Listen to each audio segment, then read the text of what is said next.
Welcome to the Best Dominion Cards List 2013 edition. This is the first part. You get an introduction and the first list, the ruins. In case you didn't follow my channel or don't know what Dominion is a card game where you build a deck out of some basic cards and so-called kingdom cards. Just watch my video series for beginners to get more information about it. There are currently 192 different kingdom cards released, spread over those 8 expansions you see on the right. If you want to play competitively, you really have to know all the strengths and weaknesses of the card. In cooperation with the Dominion Strategy Forum, I organize twice a year a voting for the best Dominion cards of each price level. And this is already the 3rd edition. This time we got 55 submissions, which are all weighted by the user level on the Dominion Isotropic server. And of course, this time there are some difference to the last 2 editions. The newest expansion Dark Ages is of course now included, and this leads now to larger lists. Also, the individual runes and the knights from Dark Age get an extra list, as well as the prizes now from the Cornucopia expansion. But let's get now to the first list. No longer waiting. The runes. Maybe you don't know what runes are. Normally, each expansion has at least one card which can, normally as an attack, distribute curses to your opponent. These are dead cards that clog up their deck and give -1 victory point. Dark Ages has no such cards, but instead there are cards that can distribute ruins. Ruins are cards that are definitely better than curses, as they give a minimal benefit if they are played. There are currently only 3 cards that can distribute ruins, so-called looter cards. There are 2 attack cards and 1 card which give 2 runes to yourself when you buy it as a kind of disadvantage. Unlike other piles, the runes pile is shuffled and only the top one is visible, so when you have to take a runes you might always gain a different one.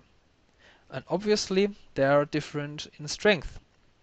So let's see how the 39 players voted the ruins.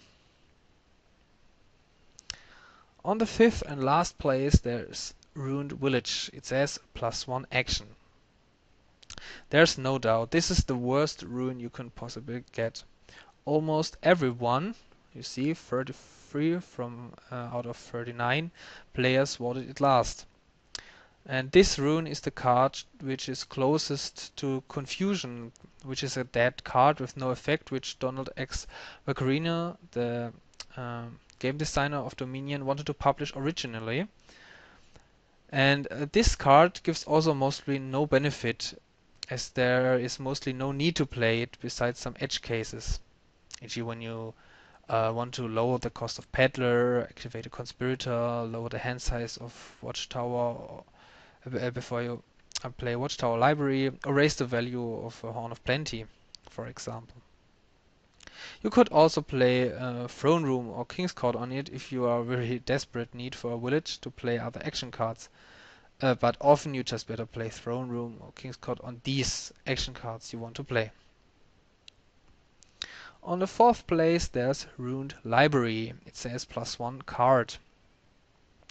All other ruins were really close together, and this one is still clearly deserved on rank number 4. It was 14 times on the 4th place, on 25%. Ruined Library itself also doesn't give you any benefit. You just only draw the card you would have drawn anyway if you didn't get the ruin in the first place. And if you have only 1 action left, you could also draw that action dead, so that you can't play it anymore. So this is only worth playing if you have a spare action left. Then you have at least mitigated the bad effect of this ruin. Of course, you could also play Throne Room or King's Court on it to draw multiple cards, but only if you're really desperate. Then there is, on the 3rd place, Survivors. The battle for the least worst ruin, if you call it like that, like that, was really close. Survivors is only third, despite being the only ruin not getting once on the last place or not getting once 0%. Even its mode is 100%, with 13 players voted it on the first rank. Survivors is also the only ruin that says not +1 X, for example, action or card. So it says, look at the top 2 cards of your deck, discard them or put them back in any order. In a hand with one of all the 5 ruins, this is probably the one you want to play, as this turn is dead anyway, so you can at least prepare the next turn. So it can be quite handy. Imagine you normally, without this ruin, would have drawn an estate. But now you can discard that estate that was on top of your deck, and maybe even a second one, which you normally would have drawn in the next turn. This means it isn't the worst ruin to have, but still the benefit is often only marginal. Like with Scout, you have to be lucky to draw 2 bad cards you want to discard, or have the rare case you put the cards back and have an action left, and the order in which you put the card back really matters, like you have Wishing Well in your hand. The problem here, therefore, is that it only helps in really junk decks. But then you're gonna probably lose anyway. The second place is Ruined Market. Yeah, especially the battle for the first place was really close.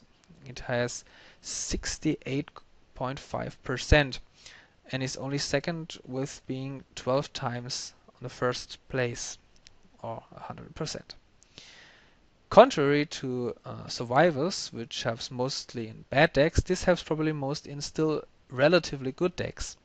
This might even help a lot if you miss your action card this turn, which normally would give you the much needed plus buy for building up your engine. In the late game you could even use this for double estate or duchy estate, especially on a board with otherwise no other plus buys. And this might even be a card you want to buy or gain on purpose. I could even imagine open with Ruined Market on a board, let's say with Peddler and no other plus buys. Yeah, maybe not really, but it might be an edge case for that. You see, the benefit of this ruin is really board dependent, but having a much needed buy from this ruin could really save you the day and win you a game. But on the first place is Abandoned Mine.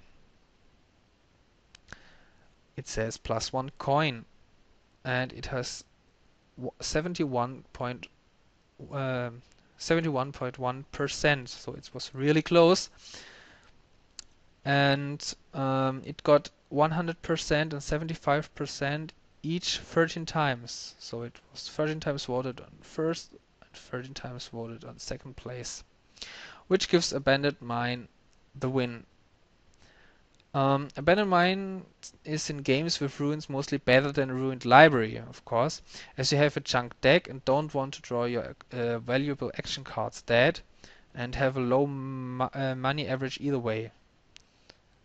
But what makes it better than Survivors or Ruined Market?